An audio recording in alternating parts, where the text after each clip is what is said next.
எத்தனை பேர் ஒரு நாளைக்கு பேசி நோட் பண்ணலாம் எடுக்கலாம் 100 பண்ணலாமா?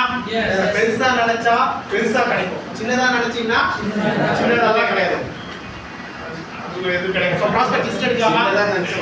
ஒன்றும் கிடைக்காது. எத்தனை கோடி பேர்ல நம்ம பண்ண போறோம்? 147 கோடியில் உங்க டீம்ல எத்தனை பேர் இருப்பாங்க?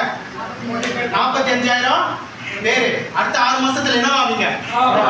அடுத்த 6 மாசத்துல எனக்கு சொன்னா புரியாது. எப்படி புரியும்? எனக்கு செஞ்சு ஜெயிச்சு புரிய வச்சாதான் எனக்கு புரியும். ஏன்னா தமிழ்நாட்டில் வந்து கள்ளக்குறிச்சின்னு ஒரு ஏரியா இருக்கு. விஐபி போனேன், சரவணன் சார் இருக்காரு. எனக்கு அவர் சொல்லி புரியவில்லை. என்ன தம்ப சொன்னாரு? சார் ரெடியா இருக்க, நான் பிக்கப் பண்ணிக்கிறேன். அப்படின்னா என்ன அர்த்தம்? ரெடியா இருங்க, நான் உங்களை பிக்கப் பண்ணிக்கிறேன் விஐபிக்கு. என்ன அர்த்தம்? கார் வாங்கிட்டேன் நான் வெஸ்டீஜ்ல, உங்களை கார்ல கூப்பிட்டு போறேன்னு அர்த்தம். ஜெயிச்சுட்டாரு. எனக்கு சொல்லி எப்படி புரிய வச்சாரு? செஞ்சு புரிய வச்சாரு. ஏன்னா நான் பாலக்காடுக்கு வந்திருக்கேன். யாருமே ஒண்ணு இங்க ஜெயிச்சவங்க குறைவா இருக்கீங்க, அது ஜெயிச்சுட்டு இருக்கிறவரா இருக்கீங்க, அவ்வளவுதான். ஸோ நெக்ஸ்ட் விஐபி வரும்போது யாரும் என்ன பிக்கப் பண்ணுவோம்? நீங்க நினைக்கிறதா நடக்கும், நீங்க நினைக்காதது